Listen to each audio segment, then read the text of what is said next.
is different than it was 6 months ago.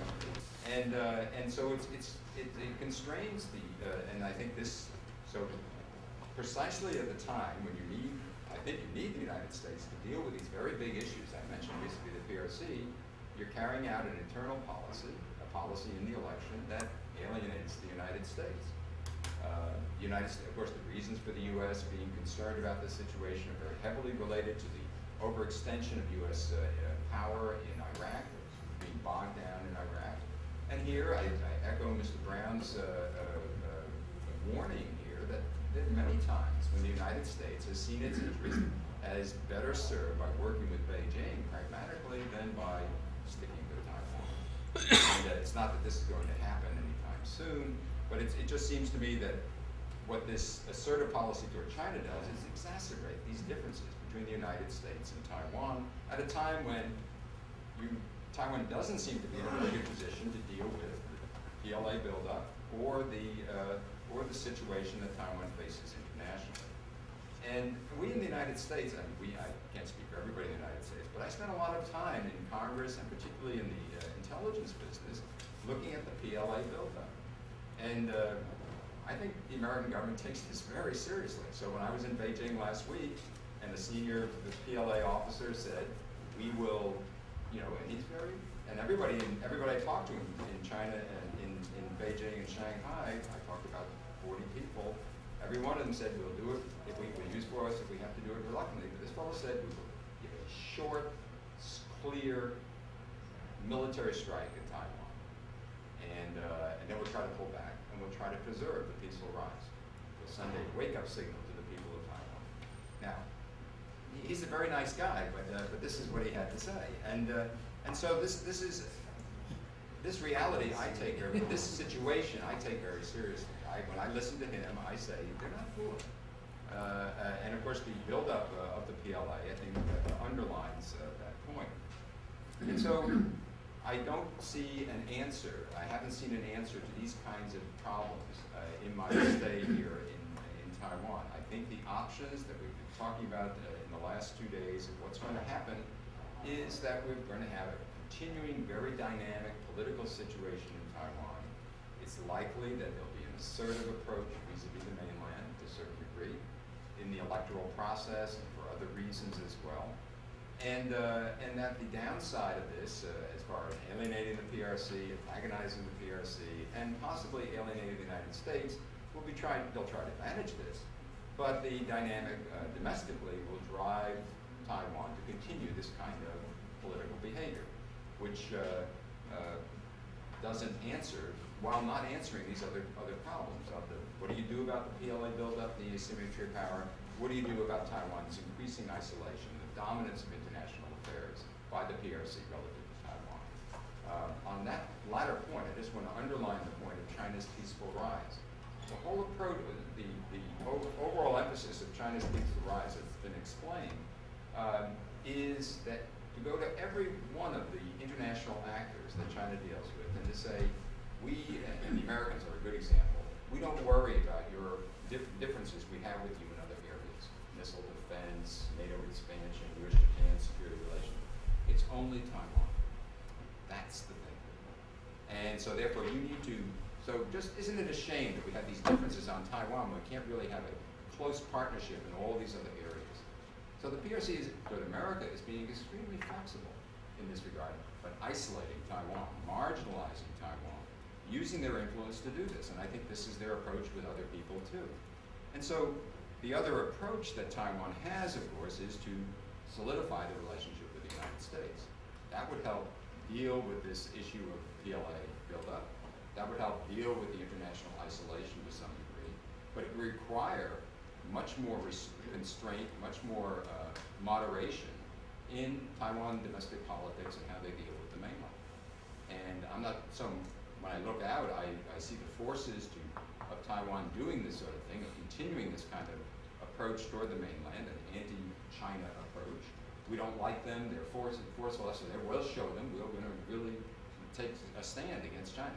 Well, that's very good if you have an approach to deal with the consequences of that. And I just don't see the ability to deal with the consequences of that, both militarily and internationally. still puzzled. Thank you. Another require my response. I think we need to spend 3 hours together. Anyway, even the status quo from Taiwan is different from as Professor Mao said, from China and from the United States. And all this put together, then on the one hand, yes, we seem to be more assertive to China, but I don't want to say that anti-China. It's not. I think that's not the term I would use, say anti-China, but to be assertive, more assertive to China, yes. We want our, and that aspect will continue. And it's danger there, I agree. And it's danger there that if we can't stand on our own when we push the red line, I think again, the red line is also a myth to me, to us anyway. It's there, the red line drawn on the sand. You be shifting, so the red line also. And China, talk about China, you listen to China, we listen to China very carefully too. But, again, sometimes their rhetoric, what they say, and just I mentioned about the May 17th, this is our good relationship with the United States. Protect Taiwan. I don't think, that is a thought, but I don't think that is a real situation in Zhongnanhai. That's a real situation in Jingzhou and his 8, Bureau standing members. So here I'm talking about, yes, clear here now. Again, it's not only you. Clear Taiwan also we got this divide. As you guys must have a sense by now. Between the both teams. This is, to me, that's why I don't want to put into the ethnic line.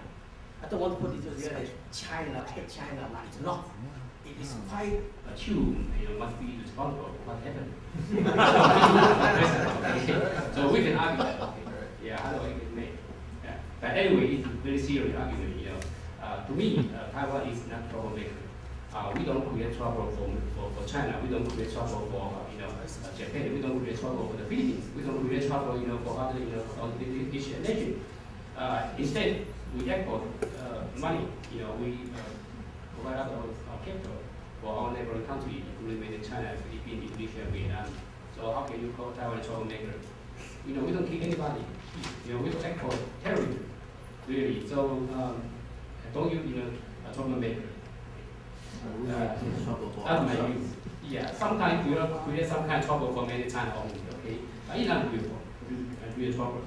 A couple of years ago, I attended a conference in Peking, and I challenged, my counterpart view because they call it we cannot, love Taiwan forever, and we must recover Taiwan by any means, we will pay any price for that kind of, argument. So I challenged them. I said, well, is Mongolia, Mongolia is part of Chinese territory? And some scholars say yes.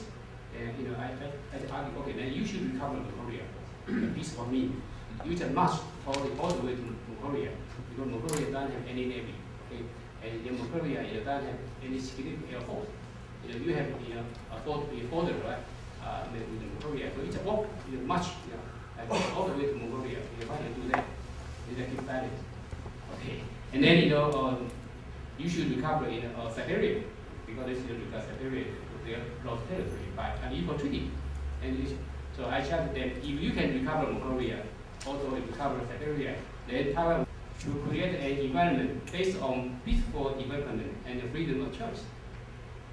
Then in the future, the Republic of China and the people of China, or Taiwan and China, can seek to establish relations in any form they desire.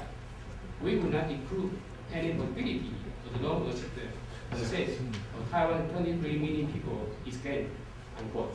I think it's very practical, it's very pragmatic. That's why my third point is that President Chen's inauguration speech has received very high demand from the United States. And the majority of the people in Taiwan also support President Chen's speech. According to a Republic report conducted by China Times, 中国时报, on May 20, immediately after he delivered the speech, more than 66% of the people support his view. According to the report. So his speech is quite, supportive, getting a lot of support from the people anyway. And then my fourth point that if the recount of the ballot change the outcome of the presidential election, it could create a very serious political chaos in Taiwan, but the chance is very small. Right now, the PEN group are still refused to accept the outcome of the election, and that's the danger for the young democracy in Taiwan. Really, we must settle down everything by law. And now, some opposition party refuse, to use this kind of channel, legal channel. Yeah, they advocate for people's power. We go to the street, then we can check outcome of the law, or even the decision reached by the law. Some opposition lawmakers even argue if the court deliver decision not favorable to the opposition party, they should ask people to surround the courthouse, and try to change the outcome of the decision. That's ridiculous. I'm very afraid of that. It really, it's not a democratic system at all. So anyway, we are waiting for the real outcome within a short time. My fifth point is that Taiwan does not have the capability to change the status quo in the Taiwan Strait. The majority of the people in Taiwan also favor the status quo option over others. It's a reality. But the problem is how to define the status quo in the Taiwan Strait. The definition, in Taiwan, in the PRC, and in the States are different. I remember last Tuesday afternoon with my friend Dr. Southern. He wrote a very good speech in my college. And after he delivered his speech, I asked him.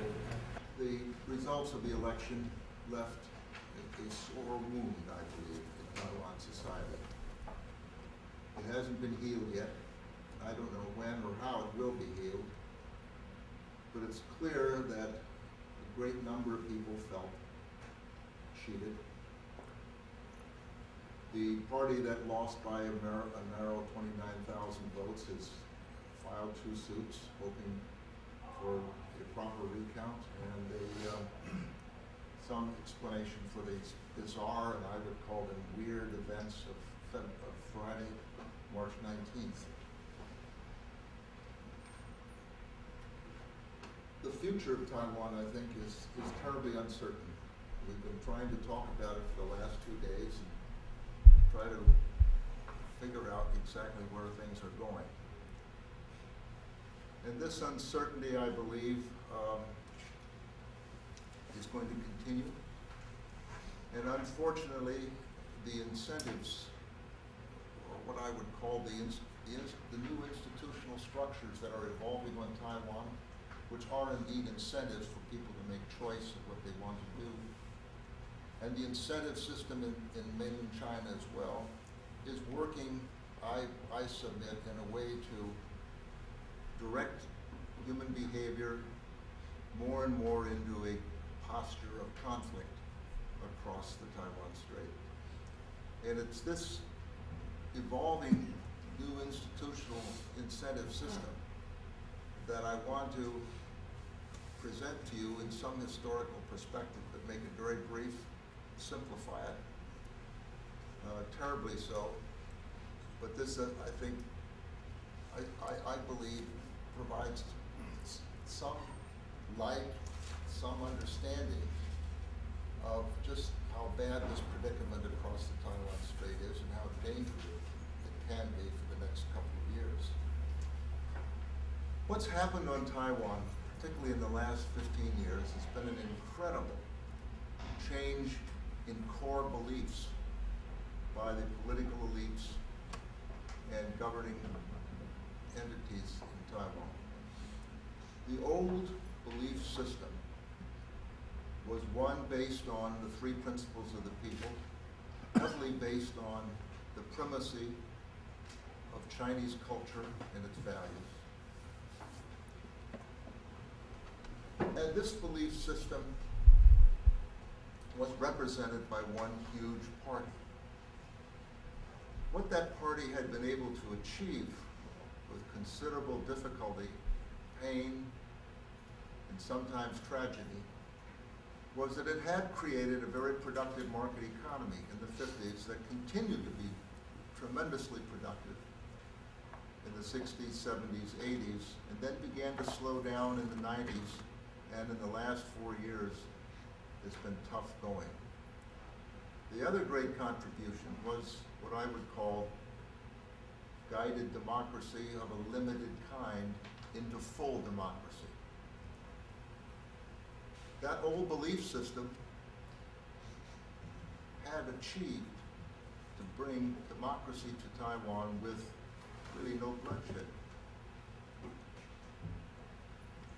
Now, the new belief system that is now emerging in Taiwan, I would submit, has some of these kinds of elements.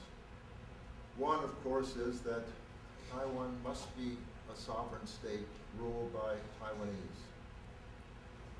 And this particular group, the DPP and its elite and its supporters, I believe that they see Taiwan history constantly being dominated, influenced by outsiders. First it's the outsiders from the mainland, and then it's the Japanese, and then it's again a flow of outsiders that came in the late 40s. And all these outsiders seem to do is bring pain and frustration for the Taiwan people. Even so, there is a new element that's emerged, and we see it in the reforms of the Ministry of Education, the textbooks, the content which points toward the primacy of Taiwan cultural values, history, and rendering the whole Chinese history and civilizational values to a marginal role in the educational core curriculum. This belief system now is being promoted strongly by the ruling party that was just recently elected. I'm not casting any judgment on this belief system of whether it's bad or good, but I will say this. It's a belief system that is very much in conflict with the belief system in mainland China. One of the core elements of that belief system of mainland China's socialist, one-party communist state is that the Civil War has never ended. There's never been a finality to the Civil War. There has to be some sort of a treaty or some sort of an agreement reached, and there has to be some kind of relationship between mainland China and Taiwan that satisfies the government in Beijing. That is the hard historical reality.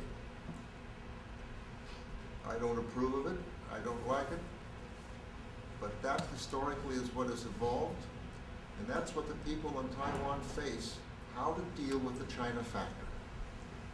I do not believe that the Taiwan people can turn their back on this problem and just pretend that it's going to go away and appeal to what I would say somewhat utopian frameworks of peace and prosperity between the two sides that is going to solve all the problems. There has to be some kind of accommodation in Taiwan to begin in a dialogue with mainland China.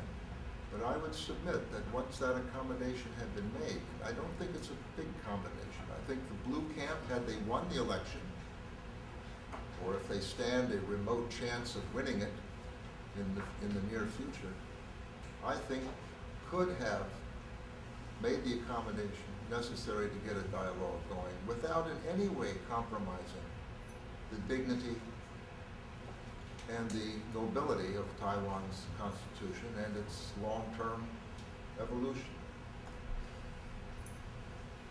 At any rate, this new belief system in Taiwan is increasingly being associated with what I would call the emergence or rise of new institutions. By institutions, I do not mean organizations. I mean rules, laws, and even the most important of all, perhaps, what people carry around in their head in terms of values and in terms of social and cultural norms. This belief system is in conflict with the belief system mainland China. And the two conflicting belief systems have, in their lifetime, began to promote, or have promoted, what I would call these new or complex institutions that in turn serve as incentives for people in terms of how they behave, how they make choices. If you're going to have a belief system in Taiwan that wants to promote a strong culture and history based on Taiwan civilization and ignored China's civilization, you're going to have to create a certain set of rules and understandings and ethical behavior that is compatible with that belief system. And that's been what's been going on in the last 4 years and even in the few years before that. So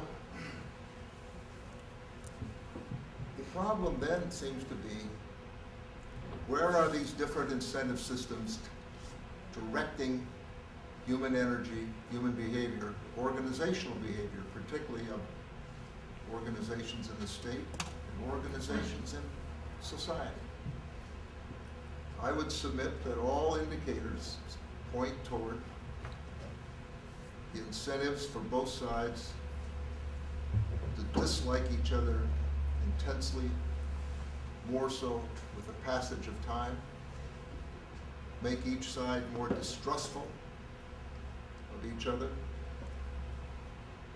and most dangerous of all, I think, make possible for each side to process the information that it sees and obtains from the world in ways that might produce misjudgment, misunderstanding. We had a good example of that when Professor Zhu Yunhan came and made a few comments about how this kind of information is processed differently, comes out at the other end in ways that are misleading and obviously will cause some trouble. So how do we change the incentive systems in both sides in such a way that we can point them toward a dialogue in which we can begin to get some discussion going? I don't think we can count on the United States to play a major middleman role in all of this. Those with any historical memory remember what happened when George Marshall went to China and tried to be a mediator. He was just eaten up by both sides. And to a certain extent, the United States has been buffeted from one side to the other by demands and pressures from Beijing and by pleas and pronouncements from Taiwan. So there can be the possibility of some very ugly scenarios in the next few years. Let me just give you one very ugly one, and I hope it doesn't happen. I hope I'm dead wrong. Sometime maybe the end of this year or next year, it seems like the PRC government is going to produce a law regarding unification. They will set down certain tiao or clauses that will indicate the kind of rules of the game by which unification should take place. And that means, of course, when we've got new rules, we've got new incentives. By the same token, both sides here could misperceive the reality around them. And it could happen that with this law passed, the PRC, worried about Chuzhongguohua or Taiwanhua, or the process of Taiwanization, or what we would call the de-Sinification of Taiwan that's taking place, is going to make a lot of people nervous in Beijing, in which very likely they will want to bring out the troops, the advanced missiles, and practice them. It's possible that around the key cities of the coast, you will have anti-missile systems installed or practiced in such a way And all of this is, of course, meant to put enormous pressure on the people and government of Taiwan. Where that will lead to, the new tensions that will produce, the possible misjudgments that might come from all that, I don't know. But the situation simply doesn't look good. And therefore, I have to conclude that having come to Taiwan for now, well, I have since 1959. In fact, probably came here before some of you were even born. I look out on that historical change with marvel and sometimes with sadness, particularly in the last few years. But I'm hopeful that somehow the resilience, ingenuity, and creativity of the people in both Taiwan, the elites and governing leaders, as well as on mainland China, will somehow come to their senses at the last moment and pull back whatever silly thing they may want to do. And I'm hopeful also that some accommodation can be made to the Beijing government in such a way that this government, and here I'm taking a cue from Chairman Lien Zhan, who before the election made the statement that there are two states on each side of the Taiwan Strait, but this state, the ROC, represents China. And that's the constitution that I'm supporting with my party. And I think with that kind of position and argument, it would have been possible had that camp won the election to accommodate Beijing in such a way as to start a dialogue. Anyway, I'm not crying over spilled milk. What I am saying is that I hope somehow the current government will find a way.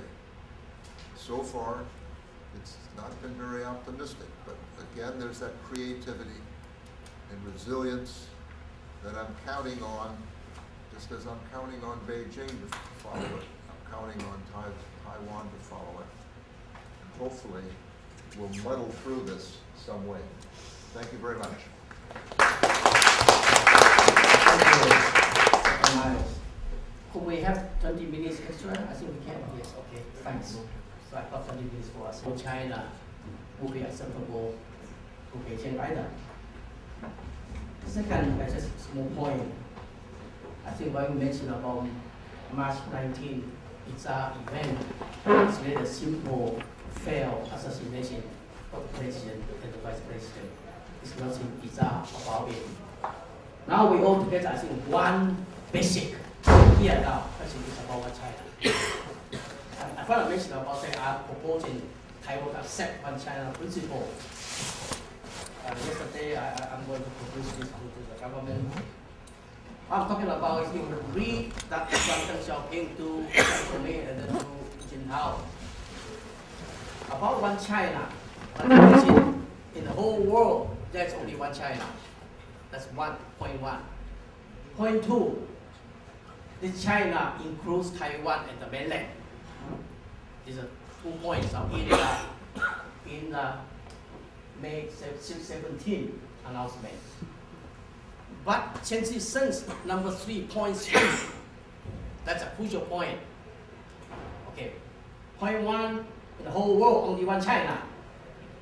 Point 2, that Taiwan and mainland are part of both the government to consider about how to deal with one China principle. I'm saying that one China principle is not drawn on the sand. It's also a dynamic thing. And just I mentioned about, we talk about this, when you will close this red line question, the sand also draw on the sand is also changing. And see the dynamics, I think that this, we want to be. I'm sure that they want to be. And try to get some reference for now and the future. First of all, let us be realistic. I have no intention to try to make Taiwan small. But Taiwan, between China and the United States, is much less important an issue. You must understand this. Taiwan is not in a position to do endless bargaining. This is the key of my senior American colleagues' message. There are many things more important than the problems produced by the nation-building process in Taiwan. That is not to say this is not important, but we must put this into a historical perspective. And secondly, there's an emerging East Asian international system, which is a part of a larger global system, and China is increasingly a member inside that system and also leading member. It is extremely important for China to work out rules, regulations, norms of that system with other major powers.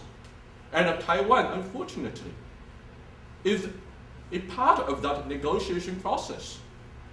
And finally, people will have to try to balance Taiwan's nation-building experience and China's nation-building experience. And this is why talking about Outer Mongolia.